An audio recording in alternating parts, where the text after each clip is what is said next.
Sorry teman ya, tadi error nih. IG Live tadi error, kayaknya agak putus-putus juga di saya gitu ya.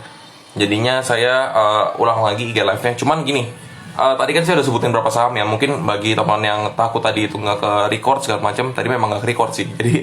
Jadi saya ulangin sedikit aja ya, sedikit aja tentang prospek-prospek yang ada saham-saham tadi. Hopefully nggak makan waktu 5 menit lah untuk semua tadi gitu ya. Oke. Oke, saya ulang ya teman ya. Pertama adalah BBEB ya. Ini earningsnya PE ratio-nya minus 58,45 kali ya. Dia punya prospek apa? Dia punya prospek bank digital. Sekarang secara PBV juga masih sebenarnya udah cukup mahal, tapi yang menarik adalah BBEB ini sebenarnya masih ada potensinya juga bagus gitu ya dibandingkan dengan bank digital lain. Nah, alternatifnya apa? BBEB jelek menurut gua. Ya udah, alternatifnya suaranya hilang ya, temannya. Aman nggak suaranya?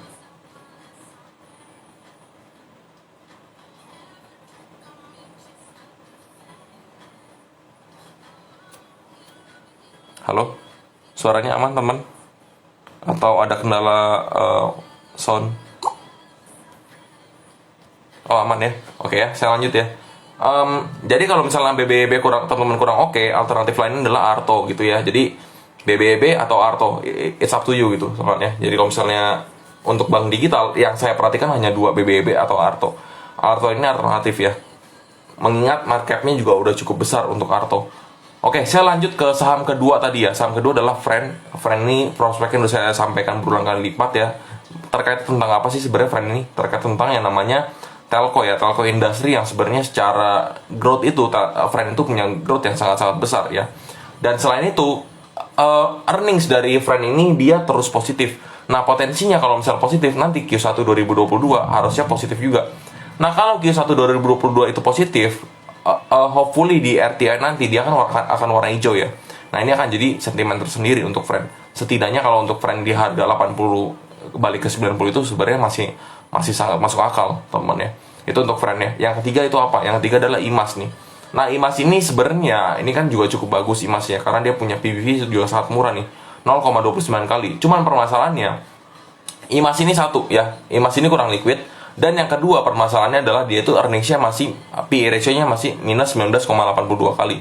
Ya, jadi teman-teman bisa perhatikan untuk earnings saham-saham ini itu bisa diperhatikan di bagian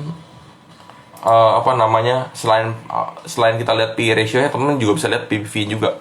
Jadi pertimbangan IMAS ini setidaknya ya kita bisa cari upside 10-20% untuk jangka pendeknya. Untuk jangka panjangnya hopefully bisa sampai 30-40% ya. Ini patokannya hanya PBV temen ya, tapi prospek mobil itu di Indonesia masih sangat bagus juga untuk IMAS ya. Jadi IMAS ini masih oke lah menurut saya pribadi. Nah, next sahamnya itu ada Bird ya. Bird ini tadi saya sampaikan di IG Live sebelumnya yang tadi saya nggak record ya. Nah, untuk Bluebird ini dia punya kemampuan GCG yang sangat bagus ya. GCG sangat bagus karena apa? Dia bisa mengubah saingannya dia itu menjadi partner atau mitra gitu ya. Kalau teman-teman perhatikan, Bluebird itu dulu itu sangat terpukul dengan adanya Gokar. Abis itu ada yang namanya apalagi itu namanya Uber, abis itu GrabCar segala macam. Jadi Bluebird itu sangat terpukul. Tapi hebatnya Bluebird, dia itu bisa merubah Gokar ini yang tadinya saingannya dia itu menjadi rekan atau mitranya dia gitu. Nah, caranya apa? Bluebird ini dia di Gojek itu dia punya aplikasi yang namanya Go Bluebird atau GoBird, saya agak lupa nama aplikasinya. Tapi intinya aplikasi ini memungkinkan para konsumennya Gojek itu menggunakan taksi berbasis Bluebird gitu ya. Jadi pesannya tapi dari Gojek. Nah, selain itu Gojek pun punya saham di Bluebird kurang lebih nilainya 4, sekian persen. Jadi under 5%. Makanya kalau di RTI itu di profile pemilik di atas 5% itu nggak ada nama Gojek sama sekali ya. Jadi masih ketutupan lah karena cuma 4, sekian persen. Nah, nextnya itu adalah ADI. ADI ini salah satu saham konstruksi yang menurut saya pribadi yang punya likuiditas paling murah juga ya. Terus juga earnings masih oke, walaupun earnings sendiri 46,78 kali. Nah, PBV-nya ADI ini juga salah satu yang termurah, 0,46 kali. Pertimbangannya kenapa pilih ADI dibandingkan saham lain? Karena berdasarkan market cap, ADI ini cuma 2, sekian T, artinya sangat-sangat rendah market capnya. Kalau market capnya rendah, artinya apa? Artinya untuk menggiring atau menggoreng saham yang naik ke atas itu modalnya lebih murah. Jadi itu alasan utama saya pilih ADI dibandingkan Wika, Waskita segala macam dan PTPP gitu ya. Nah, nextnya itu ada Antam. Antam ini yang tadi saya jelaskan juga, ini terkait tentang kebutuhan nikel yang masih sangat tinggi, harga nikel juga naik terus, dan selain itu harga emas juga masih naik terus juga ya. Jadi Antam ini prospek masih sangat bagus. Walaupun earningsnya Antam sendiri itu di angka 32,40 kali PE ratio-nya. Ya, mungkin masih cukup tinggi, tapi setidaknya dengan growth yang ada, harusnya Antam ini masih prospek banget ya di setahun 2 tahun ke depan gitu. Nah, nextnya Antam ini punya PBV sebesar 2,89 kali, jadi masih cukup tinggi lah ya. Nah, alternatif berikutnya atau teman bisa masukkan dalam indeks yang sama, ini adalah Inco ya. Inco ini dia nikelnya itu sangat-sangat apa ya? Sangat-sangat punya market yang sangat luas lah di Indonesia. Apalagi Inco ini dia punya holding ya. Inco ini yang invest itu adalah orang luar gitu. Ada yang dari Jepang, ada yang dari Kanada. Nah, dia ini supply keluar juga. Nah, terus terkait dengan kebijakan pemerintah yang nggak bisa supply barang mentah, ini akan jadi sentimen yang bagus untuk Antam dan juga Inco. Artinya apa? Mereka harus processing dulu nih, processing mereka punya nikel. Nah, kalau produk yang diproses dari raw material menjadi work in process ya atau WIP, ini pasti akan ada yang namanya added value. Oke lah, misalnya sampai WIP aja pasti harga value-nya pasti akan naik minimal 50% atau enggak 2 kali lipat gitu ya, atau 100%. Nah, kalau misalnya dia proses sampai finish goods, yang which mean itu artinya belum mungkin untuk saat ini karena infrastruktur untuk smelter sendiri masih belum begitu bagus dan juga belum begitu kuat, dan juga untuk memproses sampai finish goods ini juga butuh waktu yang cukup panjang, apalagi holdingnya Indonesia ya dengan LG segala macam itu belum begitu terbangun dengan baik segala macam ya. Ini sebenarnya butuh waktu untuk sampai ke finish goods, tapi minimal sudah ada statement untuk melarang ekspor raw material ya menjadi work in process. Jadi ini adalah good start ya untuk nikel industry gitu ya. Nah, nextnya adalah dari sektor poultry atau ayam-ayaman ya. Di sini adalah Cepin. Di sini saya jelaskan Cepin itu berdasarkan cerita tentang pakan ternak. Terus udah gitu cerita tentang sentimen lebaran segala macam, dan juga Cepin ini punya GCG yang bagus. Terbukti apa? Terbukti entah itu di masa pandemik dan sebagainya, Cepin ini masih bisa membukukan pertumbuhan yang positif dan juga earningsnya masih positif juga gitu. Nah, selain Cepin ini ada alternatif lainnya, itu adalah Java gitu ya. Jadi Java ini bisa teman-teman perhatikan juga ya. Kalau misalnya males sama Cepin karena Cepin punya cap yang besar, teman-teman bisa belinya Java ya. Oke ya. Nah, mungkin bagi teman yang ketinggalan dengan IG live saya yang pertama tadi, kan saya bahas ya, saham ini tuh saham apa sih sebenarnya, trading apa investing ya. Sebenarnya pada dasarnya ini, atau ntar saya jelasin di akhir aja lah ya biar nggak campur-campur nih ya teman-teman yang awal-awal baca dan dengerin aja sahamnya apa aja, nanti di akhir saya akan jelaskan konsep dari saham ini bagusnya untuk invest apa trading ya. Oke ya, nextnya itu adalah setelah Cepin itu ada MLPL ya atau multipolar. MLPL ini salah satu saham goto related ya yang saat ini masih belum begitu ada kenaikan ya. MLPL ini adalah suatu holding ya, dia punya banyak perusahaan anak yang cukup bagus earningsnya. Contohnya MLPT ya. MLPT ini atau Multipolar Tbk ini, dia itu kan bergeraknya di bidang IT segala macam, jadi masih oke banget. Nah, terus selain itu MLPT ini punya earningsnya juga bagus. Nah, nextnya juga selain itu MLPL ini punya beberapa investasi di startup. Contohnya adalah di Ruang Guru, dan juga ada di OVO juga, ada di Grab juga.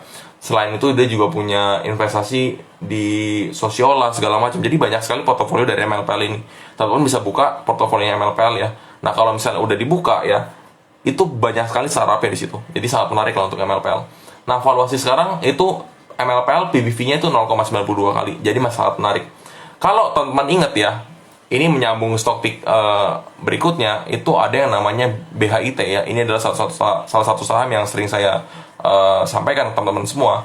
Kalau teman-teman ingat, BHIT itu juga valuasinya 50-an ya. Dan MLPL juga dulu valuasinya 50-an. MLPL kedorong gara-gara apa sih? Ya gara-gara dia punya sentimen goto juga segala macam gitu-gitu. Dia punya anak MPPA juga terbang dari 100-an ke 1000-an. But anyway, harga dari valuasinya MLPL ini, PBV-nya itu dulu itu cuma 0,2 kali gitu. Nah, sekarang kalau teman perhatikan ya, BIT juga sekarang 0,5 kali kalau nggak salah. BIT punya BIT itu 0,29 kali. Jadi MLPL dan BIT ini dia punya PBV itu sangat-sangat rendah karena kan holding ya, karakteristiknya mereka ya. Nah, kesamaan dari BIT dan MLPL ini kan sama-sama holding dan juga punya PBV rendah. Nah, kalau misalnya OWK-nya selesai teman ya, jadi basically kalau saham-saham holding itu banyak OWK-nya ya. Salah satunya adalah BIT dan Friend ini. BIT dan MLPL ini dia punya OWK yang banyak. Maka dari itu kalau saham yang punya OWK banyak ya, dan OWK-nya jatuh tempo, otomatis harga sahamnya pasti drop. Setelah digoreng pasti drop. Nah, karakteristiknya apa nih? Dia pasti akan digoreng dulu. BIT, MLPL pasti digoreng dulu biar harganya terbang. Kalau harganya terbang, mereka langsung jual barang-barangnya di atas gitu. Nah, ketika jual barangnya di atas, even mereka balik ke harga 50-an pun orangnya masih distribusi. Maka dari itu biasanya harganya ketahan di 50-an dulu. Nah, kalau saya menganggap ini peluang, kalau misalnya ketahan di 50-an dengan kondisi di mana mereka itu masih distribusi barang, ini akan jadi sentimen yang bagus untuk saham-saham tersebut karena harganya ketahan, harganya masih murah, dan berikutnya nanti sahamnya ada potensi untuk kepentingan berikutnya ya, OWK berikutnya mereka akan diterbangkan lagi, dan juga OWK berikutnya ini pasti akan melakukan pola yang sama dengan OWK sebelumnya. Dia pasti akan jual barang-barangnya juga gitu di atas. Ya, jadi MLPL dan BIT ini itu sama lah, cuman bedanya yang satu MNC Holding, yang satunya itu Lipo Holding gitu ya. Jadi sesimpel itulah MLPL dan juga BIT ya. Ya, walaupun yang BHIT ini banyak terkait tentang kerjasama dengan Microsoft, terkait mau ada rencana metaverse segala macam, whatever lah ya, atau digitalisasi segala macam, atau motion ekosistem segala macam. Jadi banyak sekali yang direncanakan oleh BHIT ini dan juga MNC Group ini. Tapi basically ya story-nya sama, OWK gitu ya. Nah, kalau MLPL ini apa? MLPL ya tadi ya, yang holding startup dan juga dia berkaitan dengan Goto gitu. Ya, jadi itu udah saham berapa gitu ya? Udah saham BBB, Friend, Imas, Bird, Adi, Antam, Inco, Cepin, MLPL, BHIT ya. Udah 10 saham ya temennya. Jadi sekarang tinggal 8 saham lagi nih. Nah, setelah MLPL dan BIT ya, ini ada satu saham lagi yang Goto related ya. BHIT bukan Goto related. Nah, tapi satu saham ini terkait dengan bidang finansial, yaitu adalah BEVIN ya, atau BEVI Finance-nya. BEVI Finance ini adalah BEVIN ini adalah BCA-nya multi finance, artinya multi finance yang terbesar ya, terbesar dan juga yang menurut saya pribadi yang paling bagus juga gitu. PBV dari BEVIN ini sendiri di angka 2,75 kali, dan kalau misalnya kita perhatikan PE ratio-nya juga 18,07 kali. Nah, yang menarik dari BEVIN ini ada masa yang namanya TO ya, atau tender offer. Nah, tender offer ini di harga 1.200 teman ya. Jadi TO-nya BEVIN ini di harga 1.200, dan saya agak-agak lupa ya dia itu akan serap berapa ya dari si grupnya grupnya siapa tuh namanya, saya sampai lupa ya, itu saudaranya itu kakaknya Pak Erick Thohir ya, Pak Boy Thohir, sorry saya sampai lupa nih. Jadi ada tender offer di 1.200, jadi otomatis harganya akan terjaga di angka 1.200-an. Dan seterusnya kalau misalnya kita perhatikan ya, berikutnya untuk prospek berikutnya dengan valuasi dan earnings yang masih bagus sampai saat ini, harusnya di masa yang akan datang BEVIN ini harusnya akan masih ada potensi kenaikan lagi gitu. Apalagi dia ini udah terintegrasi dengan Goto ya. Di sini kalau teman lihat ya, saya nggak pakai note teman. Di sini pure saya cuman list-listnya aja nih, list saham ini nih. Ada P/E ratio, PBV, ada debt to equity, dan di sini ada yang namanya dividen ya. Jadi ini saham-sahamnya semua ya teman ya. Jadi kalau misalnya saya ceritanya agak putus-putus atau agak lupa, mohon dimaklumin teman. Karena di sini saya benar-benar ya harusnya saya ingat lah, orang ini saham yang saya analisa sendiri, saya nggak mungkin lupa lah. Kecuali saya nyolong dari orang lain, itu saya bisa lupa gitu. Nah, oke ya, nextnya tadi saham ke-11 sudah BEVIN.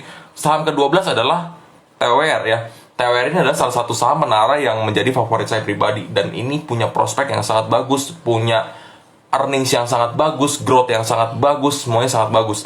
Kalau dibandingkan dengan Tebik, dibandingkan dengan Mitratel, Bali segala macam ya. Menurut saya pribadi, teman ya, Tower ini itu yang terbaik di industrinya ya, di bidang menara.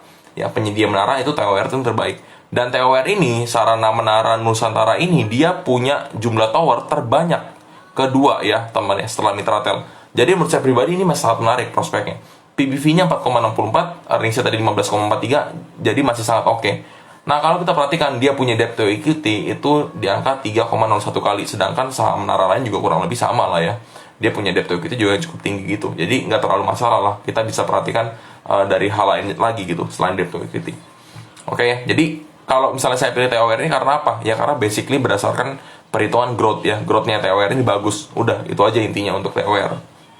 Ya. Nah, saham berikutnya, saham ke-13 adalah ASI atau Astra International. Kalau teman ngikut ya dari yang kemarin ya teman ya, Astra ini saya itu udah berulang kali bilang ke teman semua, harga 5.500, 5.400, 5.300 itu saya bilang ini saham bagus. Ini fundamentalnya bagus banget. Dia punya cash itu melimpah banget ya. Kalau teman perhatikan ya, di ASI ini ya, saya buka ya teman ya. Saya buka laporan keuangannya ini untuk ASI. Dia punya cash itu tinggi banget, sekitar 60 T kalau nggak salah deh, ASI ini. Balance sheet, sebentar ya, ini nge-lag nih.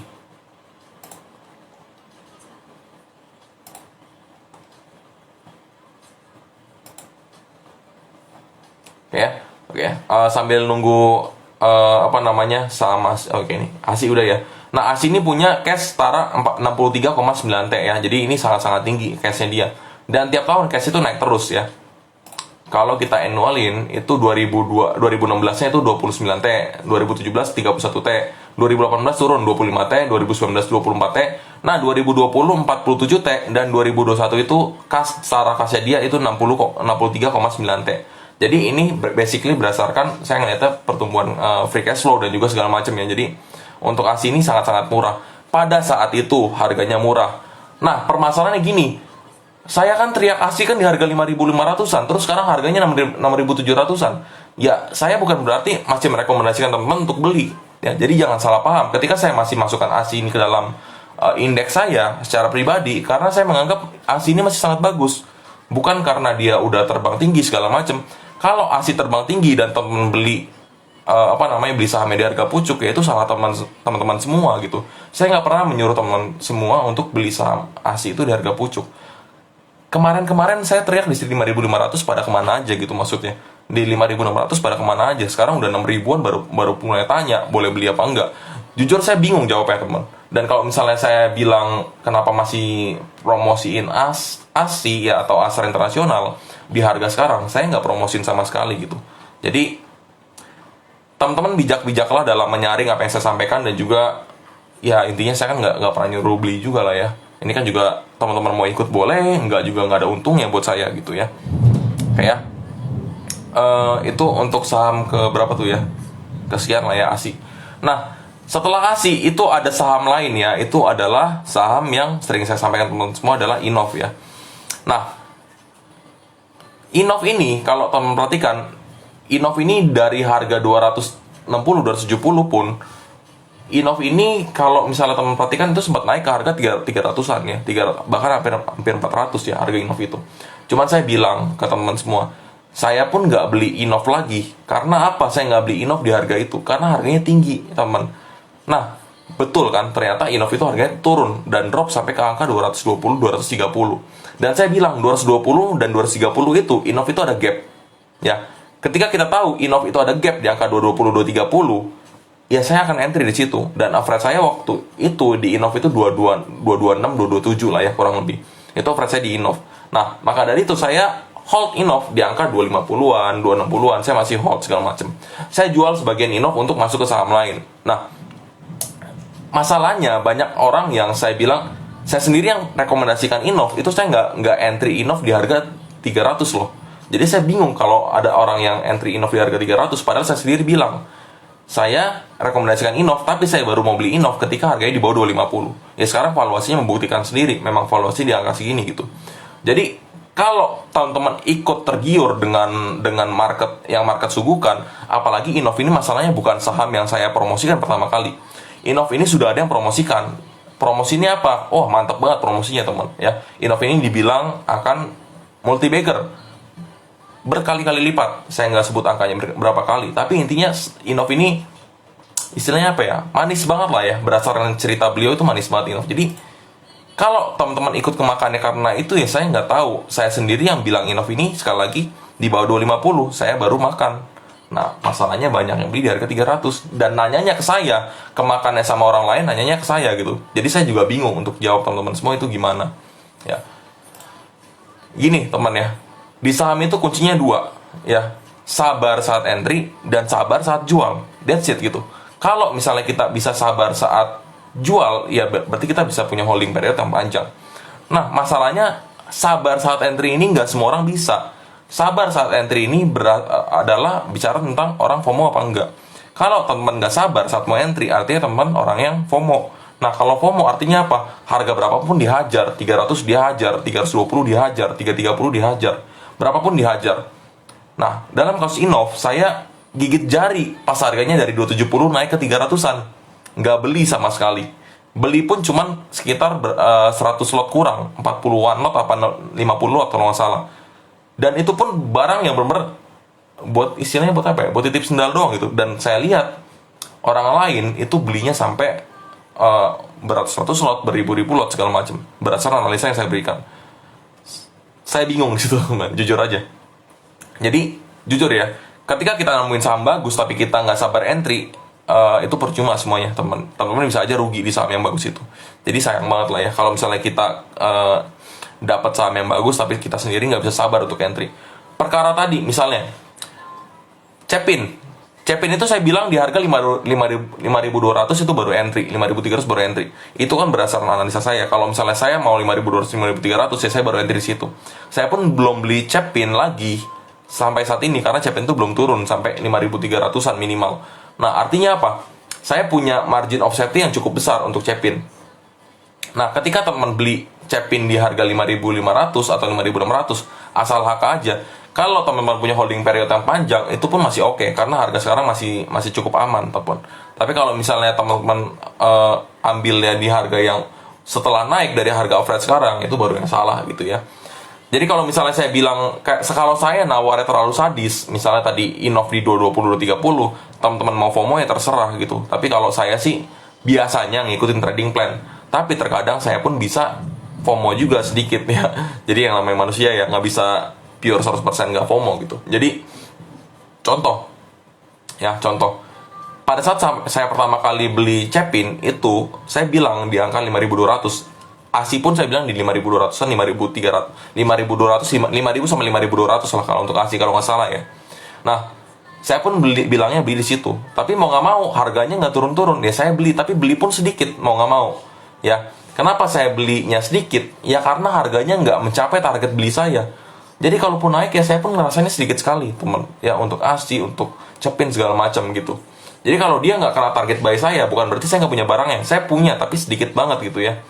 Nah itu resiko lah, resiko kalau nawar terlalu sadis. Ya tapi setidaknya walaupun kita nggak untung, tapi kita nggak mungkin rugi kalau kita nawarnya sadis seperti itu. Oke ya. Nah nextnya setelah Innov ini apa? Tins ya. Tins ini saya udah bilang harga timah itu naik terus teman. Timah itu salah satu bahan yang dibutuhkan untuk baterai ya. Ini barang bagus lah ya. Tins itu barang bagus, growth stock lah intinya. Dan masih bagus banget. Tapi saya ngomong Tins ini di harga 1.400, 1.500. Sekarang harganya 1.880. Terus kalau teman-teman tiba-tiba nanya ke saya, "Wih, masih boleh masuk apa enggak?" Ya jangan gitu, teman. Jangan dong. Jangan ambil harga pucuk dong, teman ya. Saya di sini kan sengaja kasih teman semua itu 18 saham. Artinya untuk apa? Artinya ya kalau misalnya Tins itu udah nggak bisa dimasukin lagi karena udah terlalu tinggi, ya masuk saham lain dong. Jangan dipaksain, teman ya. Jangan dipaksain masukin ke Tins gitu. Ya. Intinya gitu, teman. Saham bagus kalau kita belinya di harga pucuk, nggak akan bagus hasil akhirnya. Percaya sama saya ya, saya udah ngalamin itu semua. Jadi saya beli saham sebagus apapun, kalau belinya di pucuk itu nggak akan bagus. Pasti rugi, entah kenapa pasti rugi. Entah kita jadinya deg-degan, belinya, aduh ini kok naiknya tipis banget, tapi turunnya bisa dalam banget, dan sebagainya. Jadi banyak sekali resikonya. Makanya kuncinya apa sih kalau misalnya saham-saham yang saya sebutin ini, belinya pada harga support ya, atau RBA, atau risk based approach ya, pendekatan berdasarkan risiko. Kalau dia minimal gini lah cara berpikirnya lah ya. Seberapa dalam sih saham ini bisa bikin gua rugi lagi? Kalau misalnya udah nggak dalam lagi, udah hajar. Kuncinya di situ. Tapi kalau misalnya beli sahamnya aja, belinya di pucuk-pucuk mulu, ngincarnya buy on breakout terus, tapi kalau misalnya dia false breakout teman-teman nggak mau cut loss, ya susah juga ngomongnya untuk udah saham bagus tapi ya bisa rugi, ya wajar kalau cara belinya seperti itu, gitu ya. Nextnya setelah Tins itu ada MNCN. Tadi saya udah bahas belum sih ya? MNCN kayaknya belum ya. Nah MNCN ya, MNCN ini saham yang udah saya teriakin dari harga 860 saya udah teriakin, 870 saya udah teriakin teman-teman semua ya. 860, 870 banyak sekali yang udah teman-teman teriak lah ya saham ini. Nah Kenapa saya pilih MNCN? Bukan karena saya suka MasterChef, temen ya. Jadi saya pilih MNCN itu bukan karena MasterChef ya. Jangan salah paham. Saya pilih MNCN itu karena dia punya PE ratio yang sangat rendah, earningsnya sangat bagus, dan juga dia punya laporan keuangan itu sangat-sangat sehat ya. Pertumbuhan juga sangat bagus gitu. Jadi kalau teman perhatikan di harga 860 kemarin, 870, MNCN itu udah sangat-sangat terdiskon, dan saya nggak tahu kapan lagi bisa dapat harga MNCN di angka segitu. Jadi sekarang MNCN di harga 1000-an masih murah apa enggak? PE ratio-nya MNCN sekarang sih 6,74 kali. Ya, masih 6,7 kali PE ratio MNCN. Masih murah apa enggak? Teman-teman simpulkan sendiri ya. Saya nggak berani ngomong. PBV-nya MNCN juga masih 0,93 kali. Masih murah apa enggak? Simpulkan lagi masing-masing ya untuk MNCN. Intinya bagi saya pribadi, ketika orang lain banyak yang teriak SMA segala macam, tapi saya tetap setia, saya pilihnya MNCN. Kenapa? Karena MNCN ini adalah saham yang saya analisa sendiri. SMA beda cerita. SMA itu saya dengarnya akan menyaingi Netflix luar negeri, akan menyaingi. Come on man, itu terlalu jauh. Analisa terlalu jauh teman. Seperti saat Innov dibandingkan dengan Tesla segala macam, dan saya dikirimin artikel itu ke teman dari teman-teman saya, kirimin ke saya baca artikelnya, dan menurut saya pribadi agak-agak lucu dengan membandingkan. Ini perbandingan nggak apple to apple lah, jadi nggak match sama sekali, nggak masuk akal temennya. Jadi kalau misalnya teman melihat MNCN ini dengan cara yang lebih detail ya, kita lihat dia punya PE ratio yang sangat rendah, PBV juga sangat rendah. Jadi apalagi debt to equity ini juga sangat rendah, 0,18 kali. Ini juga bisa dibilang adalah emiten yang banjir akan cash flow dan juga sangat-sangat sehat gitu. Apalagi beberapa tahun terakhir dia nggak bagi dividen pun sangat dikit. Ya, jadi ini secara cash flow akan sangat aman. Ya, jadi SMA mau naik berapa puluh kali pun saya tetap bilang MNCN adalah yang termurah saat ini gitu ya. Oke ya. Ya namanya blue chip, yang namanya saham punya fundamental bagus, naiknya pasti nggak barbar, naiknya pasti bukan yang ara-ara, ya wajar ya. Jadi jangan samakan saham-saham yang kira-kira sahamnya apa itu poli lah, inilah itulah, nggak ngerti saya saham-saham itu, tiba-tiba dibandingkan dengan saham seperti MNCN yang basis fundamentalnya beda. Satu saham yang earningsnya merah terus, satunya lagi saham yang kira-kira punya fundamental yang sangat bagus. Terus dibandingkan, loh Wim, ini kan bisa arah terus, ngapain gue beli saham fundamental? Oke, sekali dua kali teman untung. Nanti beli saham gitu terus 3 kali 4 kali, kalau belinya udah jumlah banyak, pasti teman-teman akan kejedot. Percaya sama saya deh, itu udah ininya lah, udah siklusnya lah ya. Apalagi teman yang masih baru, ada yang namanya beginner luck ya. Beli pertama, beli kedua, beli ketiga untung, nanti beli keempat, kelima pasti akan rugi. Apalagi saham-sahamnya busuk, nggak punya pegangan fundamental yang bagus. Jadi kalau bisa, tetap diversifikasi ke saham-saham yang punya fundamental bagus gitu ya. Story-nya minimal bagus, kualitatifnya minimal bagus. Kualitatif busuk boleh, tapi kualitatif minimal harus bagus gitu. Jadi itu adalah pegangan yang harus kita punya ya untuk saham-saham ini. Nah, kayaknya saya sisa properti saya belum sebut ya. Properti itu yang udah jelas lah ya. Saya udah ngomong berulang kali, properti cuma satu yang saya pilih, Summarecon ya. Jadi, dan saya jelasin Summarecon pun itu udah sangat clear ya. Summarecon itu adalah kombinasi antara residensial dan juga residensial dan juga komersial. Artinya apa? Dia punya mall, dia punya perumahan juga residensial. Nah, ini dua-duanya naik. Residensial karena suku bunga, kalau yang mall ini atau komersial itu karena rent rate-nya udah mulai jalan lagi, udah mulai tinggi lagi, dan juga penyewa di mall itu udah mulai buka lagi segala macam. Jadi ini sangat menarik lah untuk SMRA lah. Kemarin SMRA juga sempat di bawah 700-an kan, dan itu juga sangat oke. Akhirnya SMRA pernah ke 800-an. Nah, kalau teman hitung itu 10%-an itu 15%-an itu gampang sebenarnya di saham-saham SMRA kayak gitu. Jadi asal sabar, kita entry-nya sabar di harga bottom, pendekatannya adalah berbasis resiko, semuanya pasti akan bisa dapat 10-15% dalam 2-3 bulan gitu untuk SMRA. Ya, kalau untuk retail saya nggak masukin dulu karena saya belum menemukan saham yang tepat dan yang murah di saat ini gitu. Oke ya. Jadi harusnya tadi udah saya masukin ya SMRA ya. Kayaknya saya masih utang 2 saham lagi ya. Total sebenarnya kayaknya ada 19 saham nih, bukan 18 saham. Jadi ada 19 saham di sini. Ya. Gimana kalau kertas? Tekim sama INKP saya belum masukin dulu temen ya, karena saya masih riset ulang dengan apa yang terjadi saat ini nih. PAP-nya gimana kondisinya, kan kita mesti lihat PAP weekly juga segala macam ya. Ya. Nah, Wim, kenapa ada saham bagus yang nggak masuk dalam 19 saham ini? Ya gimana lagi, saya belum analisa berarti. Kalau saya belum analisa, ya saya belum berani ngomong. Ya, bukan berarti sahamnya jelek, teman. Sahamnya bagus, tapi saya nggak berani ngomong gitu, karena saya belum analisa. Ya, jadi jangan compare kalau saya jangan artikan kalau misalnya saya nggak sebutkan di sini artinya sahamnya itu jelek, bukan berarti kayak gitu ya. Oke ya. Nah, nextnya ada sisa 2 saham lagi di sini ya. Saham pertama adalah saham berikutnya adalah INDF ya. Nah, INDF ini juga udah saya sampaikan berulang kali ke teman-teman semua ya. 5.700, 5.800 INDF ini terus beli karena apa? INDF punya earnings itu di 6,95 kali. Ya. PBV INDF itu 1,1 kali. Ya. Dividend yield INDF itu 1,29 dividen yieldnya itu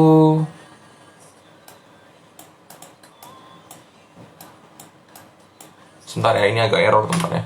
Dividen yieldnya itu kecil harusnya untuk INDF nih, cuma tadi agak error nih.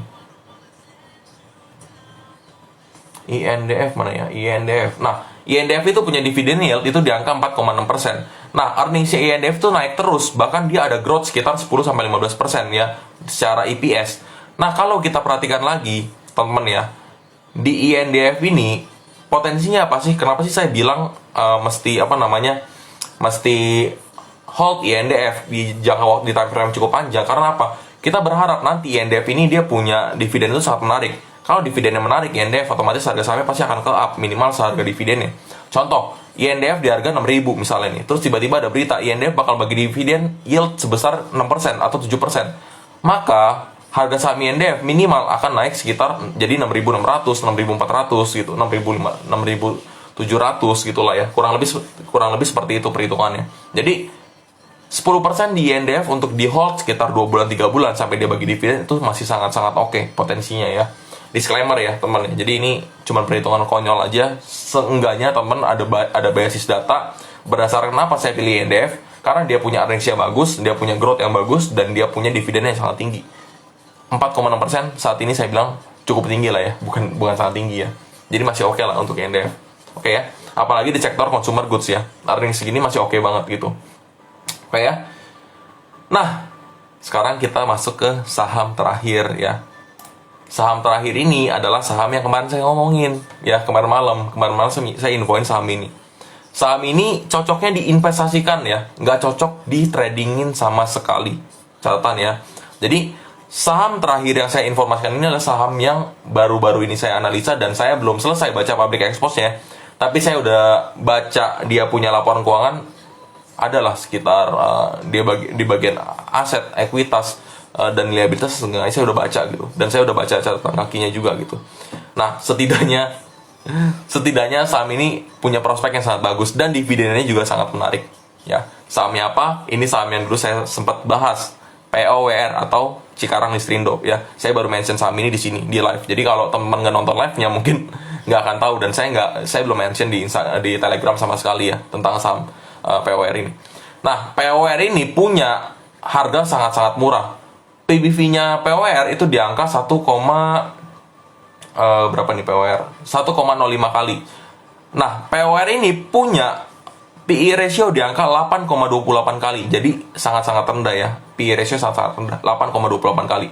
Nah, yang menarik, dividen dari POWR ini adalah 8,86%. Ya, sekali lagi, dividen yield dari POWR ini basis datanya adalah 8,86% ya. Kalau harganya 650-an, kalau berdasarkan historical kemarin, POWR ini bagi dividen kurang lebih 50-an ya, kurang lebih 8%-an lah ya, hampir 9%-an. Dan ini sangat menarik. Dan berikutnya, POWR ini punya debt to equity ratio yang sangat-sangat rendah, teman ya. Ya, sekali lagi saya tekankan, POWR punya debt to equity ratio yang sangat-sangat rendah. Di sini 0,78 kali. Loh, Wim, katanya rendah, kok 0,78 kali? Nah, teman-teman harus breakdown POWR punya laporan keuangan. Kalau kita breakdown, POWR itu punya yang namanya utang wesel ya. Utang wesel di POWR ini, kalau teman-teman perhatikan, itu senilai 550 juta US dollar ya. Nah, yieldnya berapa? Utang wesel yieldnya itu 4,95%. Sedangkan teman-teman perhatikan, POWR punya NPM atau net profit margin itu di angka 15% minimal. Jadi coba teman apa namanya, kita hitung secara hitungan bodoh aja lah ya. Dia punya utang bunganya atau kupon bunganya 4,95%, tapi dia punya net profit margin di angka 15%. Dan menariknya lagi, PWR setengah dari asetnya, kurang lebih 55% dari asetnya adalah kas lancar ya. Kas atau setara kas. PWR punya investasi juga. Bentuk investasinya apa? Obligasi dan juga reksadana dan juga deposito. Deposito berjangka lebih tepatnya. Tiga barang ini kan barang yang sangat liquid. Ditambah lagi kas yang sangat liquid juga. Jadi, setengah dari PWR ini adalah berupa uang tunai, yang artinya punya potensi dividen yang besar. Selain punya potensi dividen yang besar, nanti tahun 2026 PWR ini bakal ada yang namanya jatuh tempo utang wesel ya. Kalau ada jatuh tempo utang wesel, nanti 2026 dengan earnings yang saat ini stabil dan juga sangat tinggi, saya yakin di 2026 dia mau lunasin dengan cash pun akan selesai utang weselnya dia. Ya kalaupun dia nggak mau lunasin dengan cash, dia bisa namanya reissue ya, reissue yang namanya obligasinya dia gitu. Tinggal reissue aja, orang bunganya cuma 4,95%, sedangkan dia punya NPM itu 15% minimal. Jadi nothing tulus untuk PWR gitu. Permasalahannya PWR ini adalah saham yang kurang diminati oleh para trader. Maka dari itu transaksinya PWR itu sangat-sangat sepi. Nah, karena sangat sepi, saya berharap teman-teman jangan beli PWR. Ya, biar saya aja yang beli PWR temennya. Jadi kalau bisa gitu ya, kalau bisa saya aja yang beli PWR. Saya tujuannya untuk investasi di PWR. Teman-teman nggak usah beli sama sekali PWR karena nggak akan naik juga dalam jangka waktu dekat, nggak akan naik. Kecuali teman-teman yang nonton video ini terus mikir, oh iya dividennya 8,86%, pasti menarik. Terus HK besok naik 5%, 6% PWR. Ya saya nggak tahu. Tapi saya sekali lagi tekankan, PWR ini bukan saham untuk trading, tapi untuk investing ya. Jadi jangan jangan dibelok-belokin omongan saya gitu ya teman ya. Oke ya. tadi ada yang ngomong saya belum mandi, ya memang saya belum mandi nih. Abis pulang kerja saya langsung hajar bikin video untuk teman-teman semua ya. Jadi bikin live untuk teman-teman semua, karena kalau nggak bikin temennya, jadi ya itulah yang ya mesti mau nggak mau saya mesti lakuin itu gitu. Habis itu baru mandi lah ya. Oke ya. Ada pertanyaan dari saham-saham tadi, saya ulang, saya coba rekap ya saya rekap berdasarkan abjad ya. Adi, Antam, ASI, BBYB. Sekali lagi saya mau ngomongin ke teman-teman semua yang nonton ya. Kalau saya belum sebut saham ini, tolong jangan diartikan saham yang nggak saya sebut itu jelek. Bukan berarti gitu, saya belum sempat analisa teman ya. Sama sekali belum sempat analisa. Jadi kalau misalnya saya ada waktu ya, mungkin di hari Sabtu ya, dimana orang-orang tidur segala macam ya, pakai waktunya untuk ngedet, tidur segala macam, saya buka laporan keuangan hari Sabtu teman. Jadi mau nggak mau, kalau nggak bakal sempat analisa. Senin sampai Jumat itu nggak bisa. Saya tuh pasti pulang malam. Apalagi lagi overload gini, nggak bisa teman. Jadi ya tolong dimaklumin kalau saya jarang-jarang nongol di IG atau di Telegram. Sebentar, ini saya belum selesai nih. Friend Imas, Inco. Apalagi kalau teman nge-DM saya dan saya baru balas 3 hari, 4 hari, tolong dimaklumin karena orang kantor saya juga kadang-kadang nge-WA saya baru balas 2 hari. Saking numpuknya teman. Jadi ya mohon maaf nih, jadi bukannya apa, kayak lagi overload aja gitu. Inov, MLPL, MNCN,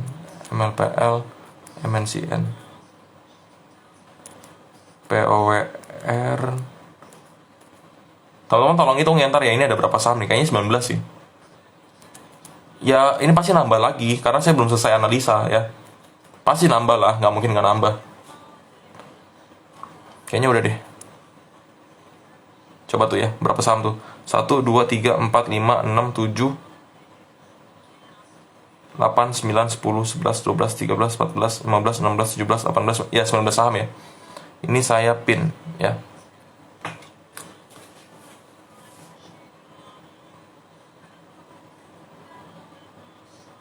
Oke ya. Oke. Nah, sekarang balik ke pertanyaan tadi. Wim, ini buat invest, buat trading, buat time frame sebulan, 3 bulan, 6 bulan, 1 minggu, 1 tahun, apa 10 tahun, atau mungkin 100 tahun sekalian time frame-nya? Jawabannya gini, teman-teman ya. Saya maunya time frame-nya di bawah setahun semuanya. Semua saham yang saya sebutkan ini, saya berharap time frame-nya di bawah setahun. Tapi terkadang, terkadang nggak bisa seindah itu. Ya, saya anggap valuasinya murah. Terkadang dia bisa gerak lebih cepat. Ya, contohnya ya, saham yang udah valuasinya murah, dia punya story yang bagus, kayak Antam kemarin di harga 1.700 1.800, dia tuh story-nya bagus banget. Ya harusnya kita makan dong. Kita makan harga Antam di harga segitu.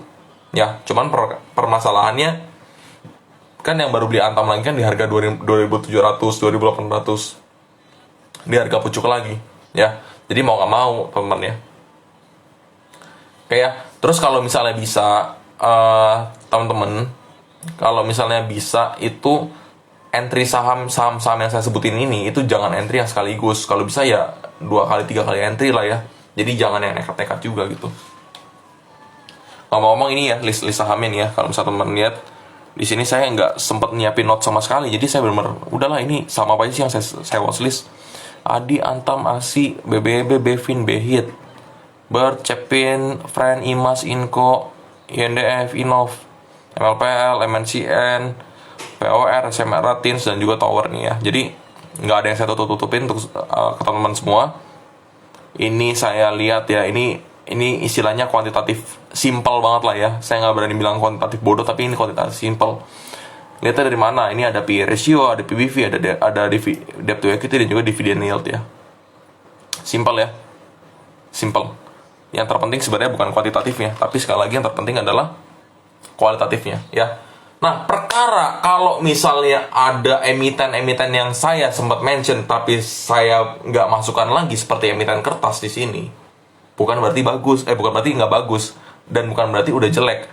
Tapi saya butuh waktu untuk riset lagi, karena pasti hasil riset saya 6 bulan lalu dan dibandingkan dengan hari ini pasti akan beda hasilnya. Dan saya nggak tahu ada update apa di kertas ini, kenapa harga sahamnya nggak naik-naik. Dan itu yang mau saya cari, tahu dulu teman-teman ya.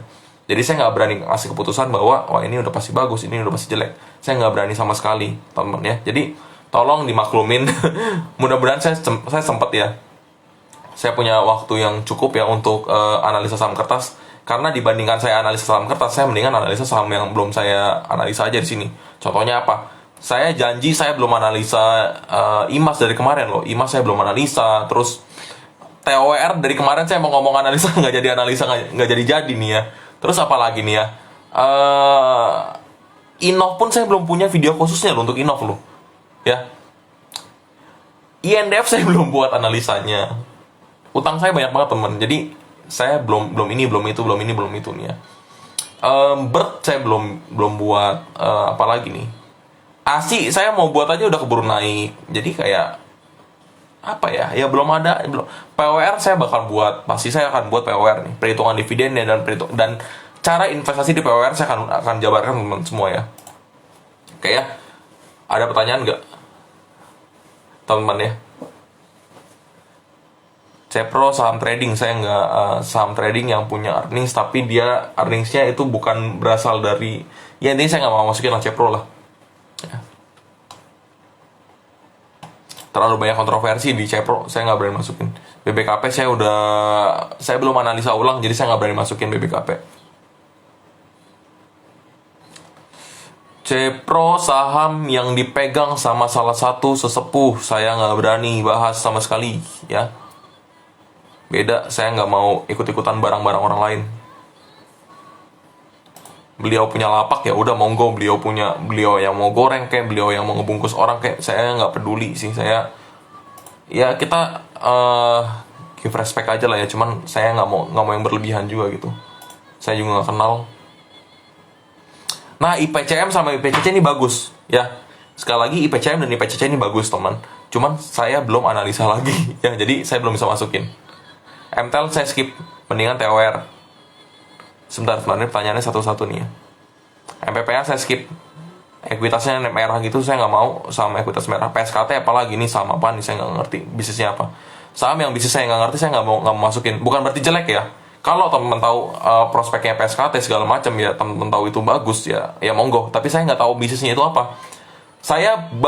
Nih ya, saham-saham yang saya sebutin ini 19 saham ini, teman-teman suruh saya ceritain sekarang bisnisnya seperti apa, growth-nya seperti apa, saya bisa. Tapi kalau teman suruh saya ceritain, Wim ini si PSKT ini bisnisnya apa, mainnya apa, growth-nya kemana, yang punya siapa, waduh, saya nggak akan bisa jawab satu pertanyaan pun di situ. Ya mungkin kalau misalnya bisa, kalau saya ujian tentang Cepro, saya mungkin kok Cepro sih, PSKT mungkin saya bisa minus kali nilai saya. Ya, Mark gimana? Mark growth-nya bagus, sarung tangan ya. Kalau nggak salah produsen terbesar nomor 2 apa nomor 3 di dunia, apa nomor 1 ya mungkin ya. Jadi masih bagus, cuman saya nggak berani ngomong juga dan saya nggak berani masukin ke sini karena saya belum analisa lagi untuk Mark. Kasih perkiraan harga masuknya dong, terutama yang masih baru. Gini, kalau untuk entry, fokusnya menggunakan chart, jangan menggunakan fundamental. Fundamental itu digunakan untuk screening. Kadang-kadang orang sering kebalik, orang-orang screeningnya pakai technical, abis itu baru entry-nya pakai fundamental. Lah nggak nyambung. Udah jelas kalau yang namanya entry saham itu pasti ada supply and demand. Kalau ada supply and demand, udah pasti ada yang namanya pergerakan harga. Kalau ada pergerakan harga, pasti kita ngomongnya di chart, ya.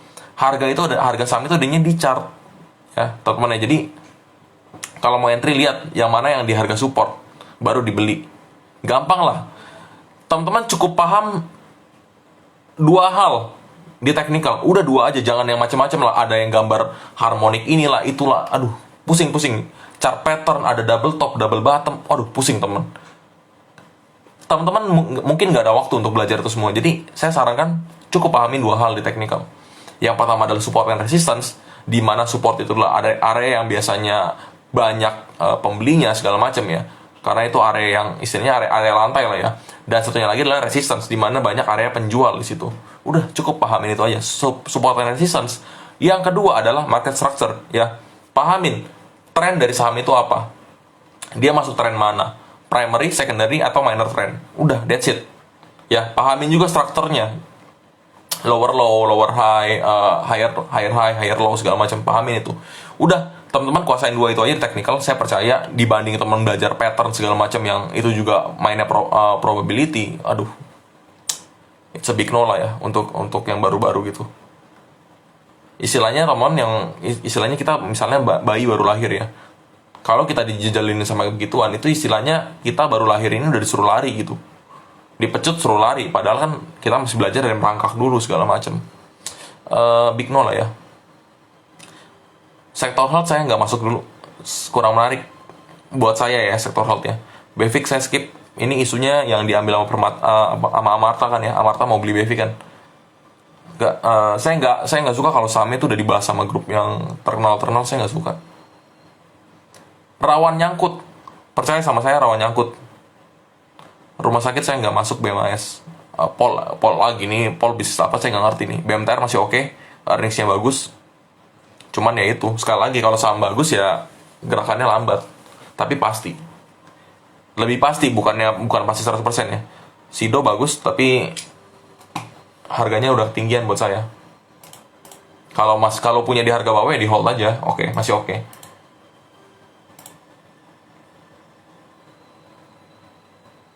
Sebentar ya, saya perbaruin musik. Oke ya. Next, Arto bisa gantiin BBB ya. Lihat aja asingnya masuk terus di Arto, masih oke. Chen saya nggak masuk. Ya, Chen sempat digoreng, cuman saya nggak masuk sih. Kayaknya saya telat analisa Chen deh. Ya. NICL saya nggak masuk. MPPA juga saya nggak mau sentuh MPPA ya. ITMA kayaknya saya pernah buka, saya agak lupa sih ITMA sih. Saya lupa bisnis apa dia, jadi saya nggak masuk. Versi Adi ya, ini Adi kan masuk kan ya. Versi traktor nggak melirik. UNTR telat, UNTR saya telat ya. Budi saya lupa ya, bisnisnya apa. Dulu saya analisa sih kayaknya sih Budi. Bit minus lumayan. Lah saya juga bit saya minus. Tapi saya beli terus. Ya, saya anggapnya masih kesempatan sih untuk bit sih. Saya mah jujur-jujur aja, orang bit saya juga masih minus. Tapi minusnya cuman minus kayaknya 2% 3% deh kayaknya deh. Average saya di 60-an kok. 60 koma. Ya. Kapan lagi ketemu orang yang rekomendasiin tapi dia ngasih tahu average ya kan? Nanti kalau misalnya harga bit udah 100 baru ya, saya infoin lagi. Average saya masih di 60-an. Jadi biar kesannya kayak pom-pom gitu. Ini kok yang ngeselin nih Instagram lama-lama ya. PSSI nggak ngerti bisnisnya apa. ITMA lagi saya nggak ngerti. Konstruksi saya tadi kan ada ADI ya, konstruksi ya. Alternatifnya bisa Wika kalau mau yang aman. Bit udah, Ekat growth stock ya, Ekat bagus. Bisa perhatikan Ekat, cuman saya nggak masukin dulu karena saya belum lihat growth kedepannya itu akan apa. Tapi dari track record dia tuh growthnya bagus. Mapi saya telat. Kalau Mapi harganya balik ke 700 saya pasti udah masukin ke sini, pasti. Cuman saya sayangnya telat sih. LPKR saya enggak, NICL enggak, OASA apalagi. BBC Unilever kemarin saya udah sebut, BBCA enggak di harga tinggi sekarang, mahal BBCA. TWR ya itu saya sebut ya, TWR masuk ya ke sini ya. Budi saham yang tepung Rose Brand. Tepung bukan di sentimennya kemarin ini ya. Iya kan? Harga gandum kan naik ya segala macam ya. Jadi I don't know ya untuk tepung-tepungan sih. INDF itu kan karena dia sektornya luas segala macam, dia punya anak usaha yang bergerak di CPO segala macam, jadinya dia terselamatkan. Tapi kalau misalnya fokusnya cuma di tepung Rose Brand aja, saya nggak tahu deh. Saya masih ngecek dulu dia punya COGS itu isinya apa aja, bebannya di mana aja, saya mesti tahu. ESA saya udah nggak bahas lagi. Dulu saya bahas ESA itu untuk trading sih, bukan untuk investing. Jadi saya nggak mau ngaku-ngaku. Kalau dulu ESA ada yang masuk karena saya rekomendasi untuk trading, terus tiba-tiba sekarang harga 1.200, dulu saya rekomendasi ESA itu di 400-an, 500-an. Cuman ya sekali lagi ya saya udah nggak merhatiin lagi. Jadi saya nggak mau ngaku-ngaku ESA itu saham saya sih. Saya aja udah nggak punya ESA lagi, jadi ya nggak tahu sih. Saya nggak merhatiin ESA soalnya. Udah nggak merhatiin ESA lagi. AISA saya nggak, skip. Ayam dan pakan ini ada masuk ya kalau nggak salah ya. Cepin. Alternatifnya JPFA ya. Degik saya udah nggak bahas lagi ya. Kemarin kan saya bahas untuk trading sebetulnya ya. Dan saya bahas sempat turun jauh Degik ya. Tapi ya udahlah ya. SKT masih oke apa enggak? Kalau mau aman Wika sama Adi kalau mau aman. CMPP saya nggak masuk, sahamnya dipromosin sama orang-orang terkenal, saya nggak mau masuk.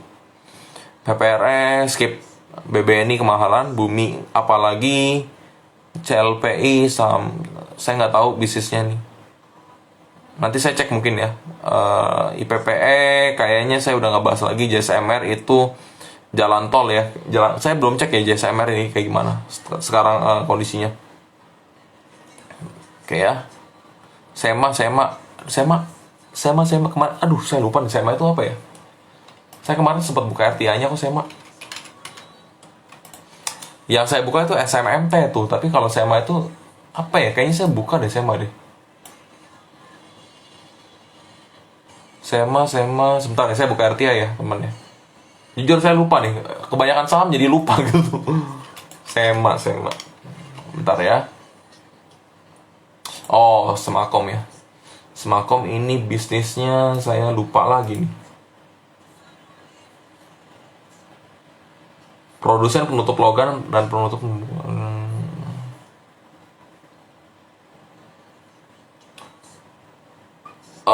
fiber optik nih ya.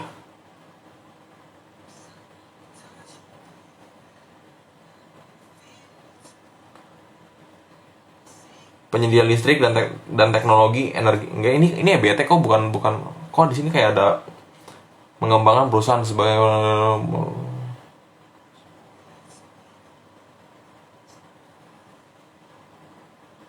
Fiber Home Authorized Fit On Series Assembler sejak 2020. Kami juga produksi kabinet Semakom.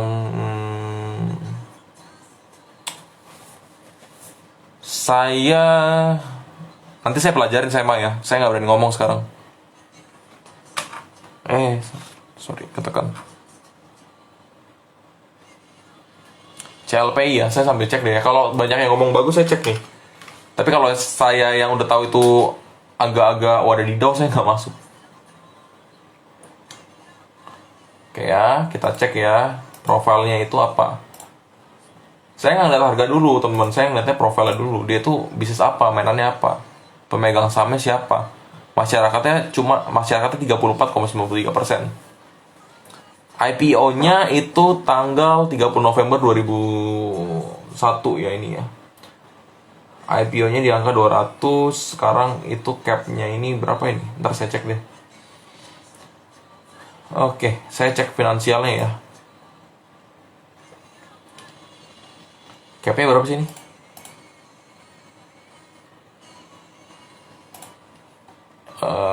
Market 320 M ya. Ini sahamnya likuiditasnya kecil nih. Jadi kalau misalnya mau masuk CLPI jangan terlalu banyak ya. Tapi saya cek dulu ini finansialnya sih sebenarnya free cash flow-nya oke. Oke. Earnings oke, ekuitasnya nambah terus. Enggak sih, ekuitas stabil sih. Ekuitas nambah terus tapi nambahnya dikit gitu, tipis ya. Apa yang ngebuat saham ini liabilitas ini asetnya naik terus? Berarti dia daerah turun terus nih kalau dari chart harusnya nih. Kayaknya cukup oke sih. PBV ya boleh lah. CLPI boleh lah, tapi nggak liquid ya. CLPI kurang liquid, cuman ya resikonya cukup tinggi sih karena kurang liquid. Oke. Oke ya. BBTN ketinggian harganya, diskon lebih bagus lagi, panel baterai bisnisnya baru. Ini apa ya? Oh, ini SEMA ya tadi ya, masih bahas SEMA ya. SMMT itu udah tinggi banget harganya sekarang ya, udah terbang. PNLF saya kurang suka grupnya Panin jujur aja, karena apalagi BDMN. Ini dua saham ini PBV-nya rendah tapi PBV PR-nya bagus, cuman harga sahamnya nggak ada kepentingan turun dinaikin gitu. Story-nya kurang kuat.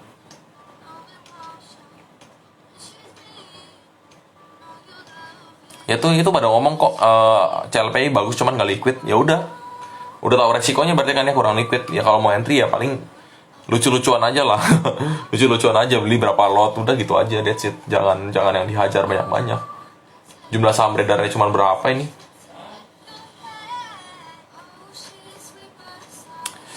Bank Digital BBKP kayaknya kurang begitu ini ya, kurang begitu kedengeran ya sekarang ya. Oke kan namanya kan. Dulu sih ada rencana dia mau masukin di sektor digital ya, cuma di teknologi untuk apa namanya ratio-nya untuk teknologi. Cuman kan kita nggak tahu nih, dia benar-benar taruhnya untuk dia ngembangin bank digital atau dia untuk Aladin udah nggak masuk lagi ya. Bris nggak, dulu saya belum cek lagi Bank Syariah gimana prospeknya. Toba nggak doyan udah dipromosiin. Indi, nah ini menarik nih Indi dia ada prospek dia mau bikin jadi motor listrik, cuman kan basicnya kan dia call ya, udah naik sih. Kemarin kan saya udah bilang ini di harga murah lagi ya. Gini sih teman ya, jadi saya sekarang lagi nyari saham yang masih murah. Kalau udah naik ya saya udah nggak berani lagi gitu, udah nggak berani sebut lagi. SMGR tunggu batu baranya turun. Batu bara turun lagi ke 150-an, SMGR pasti menarik. Bukannya akan menarik, tapi pasti menarik kalau misalnya SMGR tuh batu baranya turun ke 150-an. Back saya skip. Oke, teman-teman ya. Semoga live kali ini bermanfaat ya. Ya walaupun di akhir-akhir saya ngomongnya ini agak belak-belakan dan to the point. Kalau saya anggapnya saya nggak tahu bisnisnya apa, terus juga intinya gini sih temen ya, saya pilih saham itu harus ngerti bisnisnya apa, gimana cara dia dapat duit, gimana cara dia bayar utang, kalau misalnya punya utang, kenapa punya utang, utangnya besar apa enggak, terus modalnya tiap tahun bertumbuh apa enggak. Kalau nggak bertumbuh saya udah pasti nggak mau beli gitu. Buat apa kita beli saham yang kira-kira nggak ada pertumbuhan. Nah, pertumbuhannya dari banyak sisi, bisa dari modal, bisa dari pengguna atau traction, bisa dari aset ya. Yang pasti jangan yang nambah itu liabilitas aja. Kalau yang nambah liabilitasnya tapi aset yang nggak bertambah, artinya kan ekuitasnya turun. Nah, itu udah pasti jelek gitu ya. Jadi kita pilih saham yang kira-kira itu punya pertumbuhan di berbagai bidang lebih bagus, tapi kalau di satu bidang itu udah cukup bagus. Kita cari saham yang punya story yang bisa dikonekin. Kalau story saham yang bisa connect dan dan menarik, ini pasti bisa kita jadikan watchlist yang bagus gitu ya. Dan saham-saham ini sebagian adalah saham-saham yang bagus untuk investing. Contohnya apa? MNCN bagus investing, POR bagus investing, INDF bagus investing. Lah kalau mau trading ya monggo silakan, tapi ya disarankan untuk investing sih. Sisanya gimana? Sisanya ada beberapa saham yang masih di bottom. Contoh ADI masih di bottom, Antam udah enggak, ASI udah enggak, BBB jangan banyak-banyak BBB ya, masih belum jelas. Bevin dekat-dekat 1200 itu oke ya. Bird disuruh turun 1200 lagi masih baru oke. Kalau sekarang masih kurang oke ya, karena udah terlanjur naik 8% atau 10% kemarin kan ya, udah agak telat lah ya. Cepin 5500 ke bawah oke ya, enak jadinya. Friend ya, friend always my friend lah ya. Gak usah diomongin. Imas udah dekat-dekat support, udah murah. Inco udah terbang ya, kemarin waktu murah harusnya kita entry. INDF ini juga sama nih, jangan sampai INDF ini ntar kita udah terbang tinggi di atas 7.000 baru orang nyari tahu nih INDF boleh entry apa enggak. Saya capek soalnya kalau setiap IG Live itu ngomongin hal yang sama gitu. Pada nanya, kok masih boleh entry apa? Gue masih boleh entry apa enggak? Kemarin kemana aja gitu ya. Kayak Innov masih oke ya. Innov balik ke 220 230 oke banget ya. Bisa entry lagi di situ. Di situ base harga dasar yang bagus lah untuk Innov lah ya. MLPL 200-an oke lah ya. MNCN masih murah. MNCN masih murah. Boleh ambil nggak Bim? Terserah. Intinya masih murah ya. Oke ya. POR invest ya tujuannya untuk invest ya. SMRA tunggu turun lagi di bawah 700 juga oke lah ya. 700-an SMRA sih enak untuk dimakan ya. TINS udah terbang. TWR masih murah. Jadi tadi ya, TWR, SMRA, POR, MNCN sebut nggak ya? Nggak usah deh. Udah 1000-an, udah bukan 800-an lagi. INDF, Friend, Beat, Bevin mungkin ya, sama Bevin sama Adi udah ya. Nah, disimpulkan sendiri itu saham-saham yang kira-kira masih bisa entry ya di harga sekarang karena masih murah, masih harga istilahnya harga support, atau kita bisa menerapkan yang namanya RBA, risk based approach ya. Jadi basicnya adalah pendekatan berdasarkan resiko, bukan mikirin profitnya dulu tapi mikir resikonya dulu, kira-kira bisa rugi berapa. Ruginya pasti tipis untuk saham-saham seperti ini. Oke, sekali lagi saya disclaimer ya untuk semua yang saya sampaikan, dan jangan sampai Senin di HK semua gara-gara saya ngomongin saham-saham ini. Nggak lucu teman, itu uang teman-teman semua. Ntar bingung nanyanya ke saya lagi, saya juga bingung jawabnya gitu. Ya, ini semua saya rekomendasikan saham ini ya. Saya berani ngomong rekomendasi karena saya sudah punya sertifikasi ya, jadi aman ya. Kalau yang belum punya sertifikasi segala macam ya mungkin a bit worry lah ya. Saya nggak tahu, nggak ada dasarnya, soalnya nggak ada dasar akademisnya segala macam untuk membahas saham-saham kayak gini. Dan lagi rekomendasi ini bukan berarti rekomendasi untuk buy segala macam ya. Oke ya, tolong bantu saya, jangan langsung di HK aja, nanti saya beneran dianggap pom-pom gitu. Kan nggak lucu saya ntar masuk dipanggil sama ini kan. Oke ya. Oke, akhir kata your money is your responsibility ya. Jadi jangan inilah ya, jangan ceroboh menggunakan uang masing-masing ya. Oke teman, thank you udah nonton semuanya, thank you. Hope you enjoy your weekend and stay healthy ya. Sekarang COVID udah mulai turun. Oke, jadi harusnya saham-saham yang menarik, yang terkait, yang berkebalikan dengan yang terdampak dengan pandemik segala macam, harusnya akan punya respon lebih bagus gitu. Oke, thank you teman semuanya. Saya mandi dulu dan saya besok pagi langsung analisa saham-saham yang belum sempat saya sebutkan, dan saya akan share teman-teman semua ya. Oke, see you di live berikutnya. Ini live-nya saya record dan nonton aja ya temennya. Oke, thank you semuanya. Sampai ketemu di next live atau next YouTube video ya. Bye-bye.